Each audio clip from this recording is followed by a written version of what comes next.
أعوذ بالله من الشيطان الرجيم. بسم الله الرحمن الرحيم. الحمد لله رب العالمين والصلاة والسلام على سيدنا محمد أشرف المرسلين وعلى آله وصحبه أجمعين. سبحانك لا علم لنا إلا ما علمتنا إنك أنت العليم الحكيم. رب اشرح لي صدري ويسر لي أمري واحلل عقدة من لساني يفقهوا قولي. Amin ya rabbal alamin. Assalamualaikum warahmatullahi taala wabarakatuh. Kepada mana-mana sahabat yang boleh live dengan saya secara online, hari ini pada hari Ahad jam 9.53, berapa hari bulan? 14 hari bulan Mei, 14 hari bulan Mei. Hari ini kita akan bicarakan satu lagi rare remedies. Remedi jarang-jarang dalam buku Materia Medica Homeopati Dr. Borik. Okay, sebagaimana yang dimaklumkan bahawa kita telah mengadakan beberapa kursus berkaitan dengan Materia Medica mengenai remedi-remedi utama dan penting yang selalu terdapat dalam Materia Medica dan dipelajari oleh pengamal. Jadi remedi-remedi berkenaan kita tidak bicarakan kerana ia tidak adil kepada mereka yang mengikuti kursus dan membuat bayaran. So bahagian yang mana remedi ini kita beri secara percuma adalah remedi yang kita sebut jarang-jarang atau rare remedies, jarang-jarang ditemui, tetapi ada masanya ia juga sangat berguna, dan biasanya remedi ini bukan berupa remedi polycrest. Contoh, minggu lepas kita bicara mengenai remedi Asterias rubens. Siapa-siapa yang telah mengikuti remedi Asterias rubens, bagaimana disebut Asterias rubens, yang sebetulnya begitu, harus ingat bahawa itu adalah remedi untuk orang yang jenis psikosis, jenis tumbuh-tumbuh yang tumbuhnya besar lembik, gemuk lembik. Orang pun orang jenis gemuk lembik, ada masalah limfatik, sistem limfatik, ada sakit-sakit bagai ditusuk, muka merah. Itu yang kita sebut. Dan penting diingat ialah Asterias rubens ini bagus, pernah digunakan untuk masalah barah payudara, digunakan untuk penyakit kanser. Itu penting diingat. Tapi ia juga berguna untuk dua-dua jantina. Okey, secara ringkasnya begitulah. Hari ini kita nak bicarakan remedi yang seterusnya, iaitu yang ke-97, iaitu yang kita sebut sebagai Astragalus mollissimus. Astragalus mollissimus, remedi yang lebih kurang penting juga, seperti sebab diambil daripada pokok yang mempunyai kesan-kesan bagaikan dadah juga.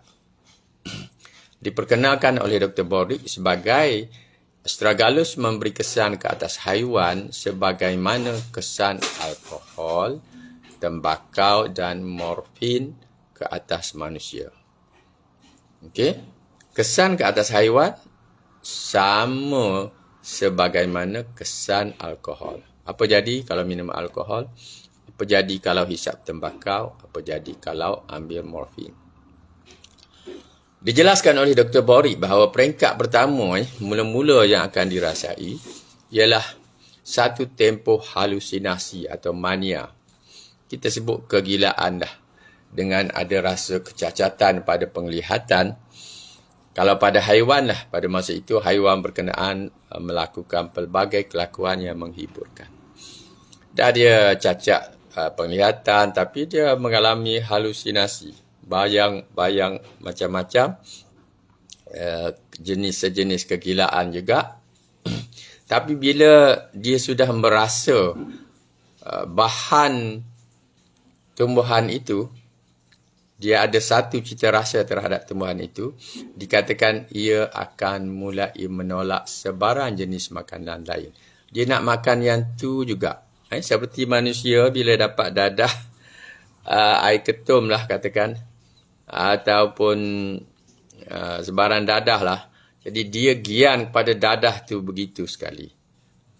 Dia tak nak benda lain, dia nak duit, dia nak beli bahan itu saja. Itu peringkat kedua, mana dia tak nak makanan lain. Dia tolak sebarang jenis makanan, dia nak apa yang boleh meriangkan dia, menggembirakan dia. Walaupun orang lain melihat sebagai dia orang yang tidak betul, tapi itu kegemarannya pada waktu itu. Ia akan menolak sebarang jenis makanan lain, melainkan daun pokok itu sajalah. Peringkat kedua, apa yang berlaku kepada binatang, begitulah juga berlaku kepada manusia. Bila dia terkena bahan ini, dia akan lepas tu menjadi kurus.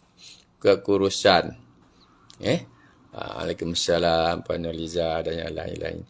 Kekurusan, bola mata dia cengkung, rambut kusut masai, pergerakan anggotanya lemah. Dan boleh mati. Lama-lama boleh mati. Dia boleh membawa kepada kematian. Kepada binatang begitu, kepada manusia begitulah. Bila manusia sudah diracuni oleh dadah, tidak ingin makan benda lain, melainkan menghidu, menyedut, menghisap, memakan dadah. Sebab dia sudah sampai pada peringkat kedua kita sebut tadi, dia akan menolak sebarang jenis makanan lain. Maka pada waktu itu dia sudah tidak ada zat, tidak ada vitamin, tidak ada bahan yang boleh membantu pertumbuhan dia sebagai manusia. So dia akan menjadi sangat kurus. Emaciation, disebut emaciation, kekurusan, tersangat kurus. Bola matanya cengkung.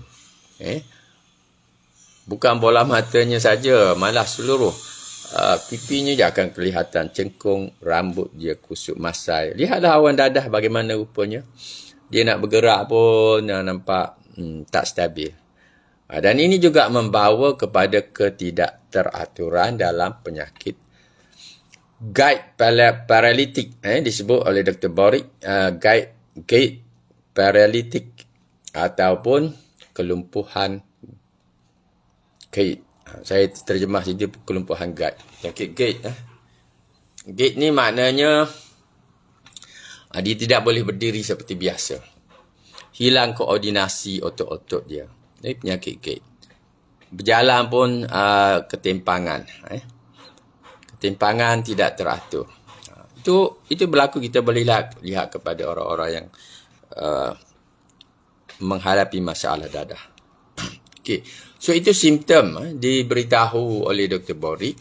Apa kesan kalau ambil tumbuhan tersebut, dan demikianlah juga kesannya apabila diambil oleh manusia. Maknanya sudah kebergantungan keseluruhannya kepada dadah, kesan dadah tersebut. Okay. Simptom partikular yang diberi secara ringkas oleh Dr. Borik.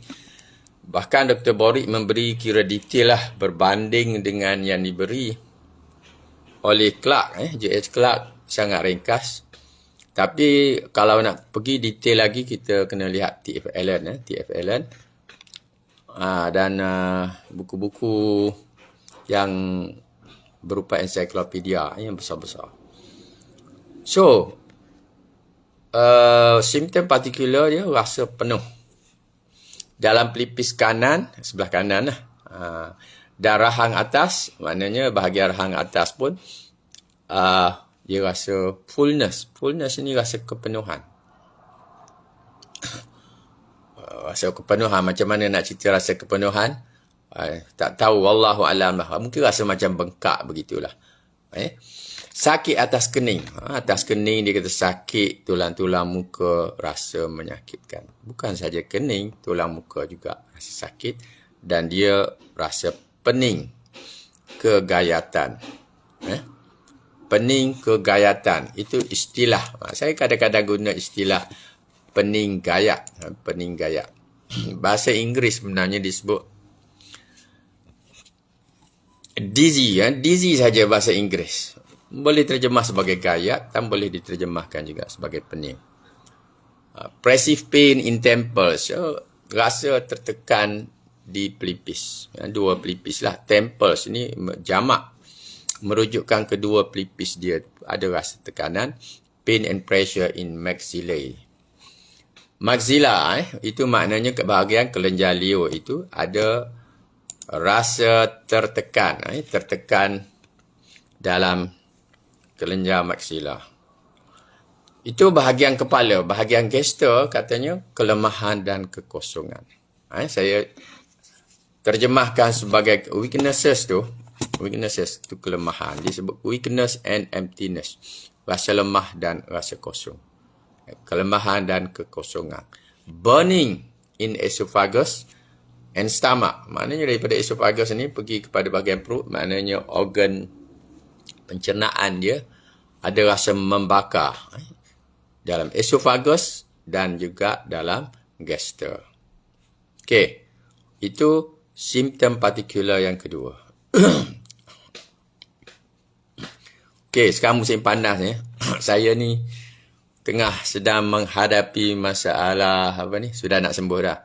Masalah bibir dia pedih, pecah. Anak-anak ada sakit kering tekak. Ada anak saya di hospital Temeloh.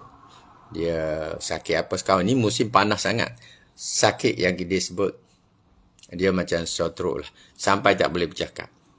Tapi anak tu bahagian farmasis. So dia dah tak bawa ubat-ubat homeopati. Saya kata ambil saja ubat homeopati, ambil Fatulaka, beres. Sudah tak boleh bercakap, hilang suara, itulah remedi terbaik homeopati. Kalau tak jalan baru cari remedi lain kan.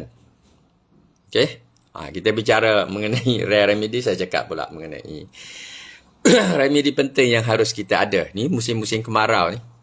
Ya, tapi yang paling penting musim begini ingat pada aconite. Sebab kalau kita bermula dengan aconite, yang lain yang teruk-teruk tak akan datang. Yang lain yang teruk tak sempat datang. Tapi kena cepat. Minum air cepat. Saya bukan kesan ini. Saya datang ni pecah mulut kerana saya terkacip dengan gigi. So, ambil untuk 2-3 dos remedi. Lepas tu yang lain, ambil vitamin C, ambil vitamin B. Saya tak ambil vitamin B lah. Kita boleh ambil. Minum air kosong yang banyak. Dan juga, saya selalu berkumur.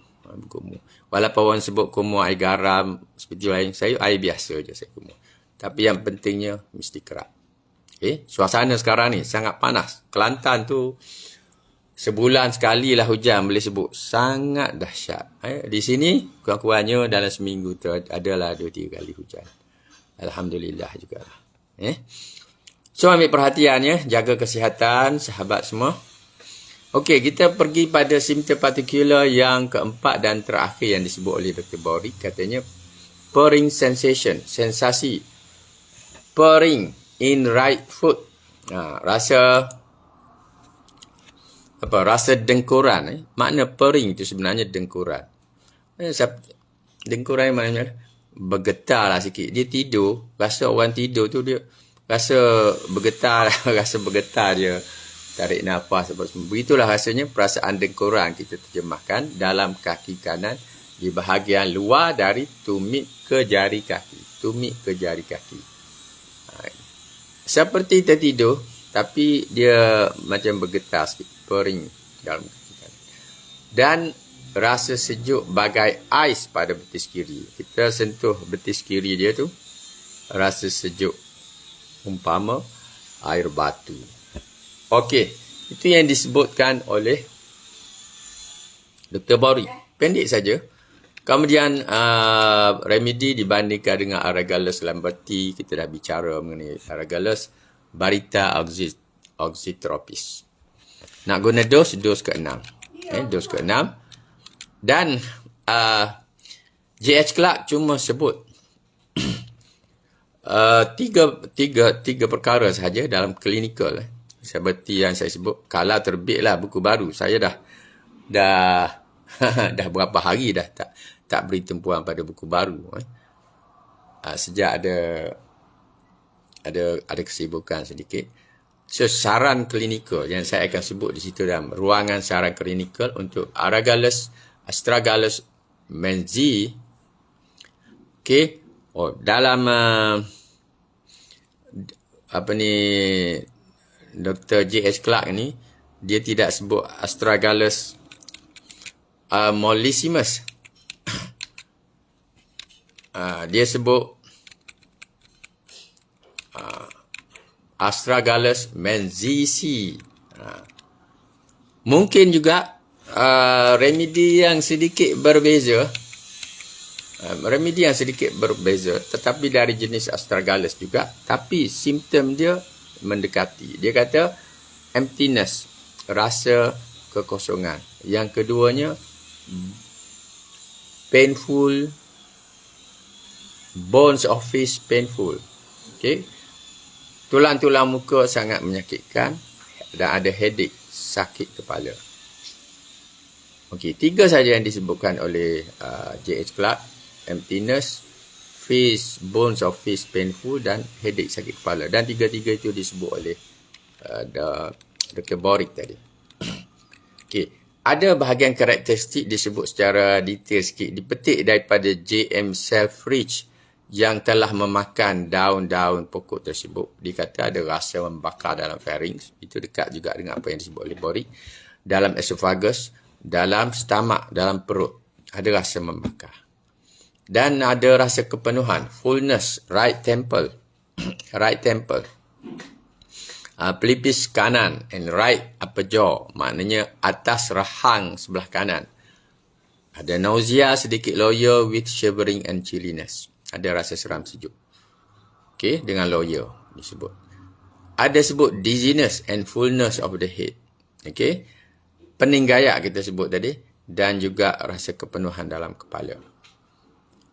Juga ada disebut oleh J.H. Clark, weakness and sense of emptiness in stomach. Rasa kelemahan dan rasa kekosongan. Rasa kosong perut. Rasa kosong. Kita rasa kosong. Mungkin orang lapar sangat rasa begitu dalam perut. Itu yang disebut. Dan kalau makan, dia melegakan rasa kosong tersebut. Tapi dia tidak melegakan kelemahan, rasa kelemahan. Itu yang disebut oleh J.H. Clark. Dia juga ada sebut mengenai sakit-sakit menekan di dalam kedua pelipis. Dan sedikit sakit di dalam maksila sebelah kiri. Maksila sebelah kiri. Okey, Dr. Boric sebut rasa dan tertekan, sakit dan tertekan dalam maksila. Lebih kurang begitulah. So, itulah remedi kita pada kali ini. Itu remedi yang ke-97, astragalus mollissimus. Okey. So, saya sebenarnya ada hal hari ini juga. Nak ke suatu tempat, ada perkara dengan urusan keluarga. So, setakat itu sajalah. Alhamdulillah boleh live pada minggu ini. Sekali sekurang-kurangnya. Dan kita akan jumpa lagi dalam remedi seterusnya pada minggu hadapan, insya-Allah. So, salam daripada saya. Mudah-mudahan apa yang kita bicarakan pada minggu ini memberi manfaat bersama. Dan sekali lagi pesan daripada saya, jagalah kesihatan di musim panas yang agak pelik ni. Juga kita dengar, yang saya dengar, cakap-cakap orang di bahagian pendidikan, bahagian kesihatan, bahagian farmasi, ada cakap-cakap katakan ini kemungkinan kesan-kesan daripada COVID, kesan-kesan daripada vaksin. Mungkin ya, mungkin tidak. Ramai orang mula membuat tafsiran apabila menghadapi sakit-sakit kesan daripada kepanasan dan kekeringan global lah. Banyak tempat termasuk Malaysia menghadapi. Dan kita dah jangka ni, saya dengarlah ceritanya sampai bulan 8 akan menghadapi masalah kepanasan dan kekeringan dengan kurangnya hujan tempoh 3-4 bulan ini. So mudah-mudahan kita dilindungi oleh Allah Subhanahu Wa Taala, boleh menghadapi cabaran ini dengan penuh iman dan dengan sabar dan tawakal. Itu saja daripada saya. Salam maaf jika ada sebarang kesilapan. Itu kesalahan saya. Apa yang baik itu daripada Allah Subhanahu Wa Taala. Assalamualaikum warahmatullahi taala wabarakatuh.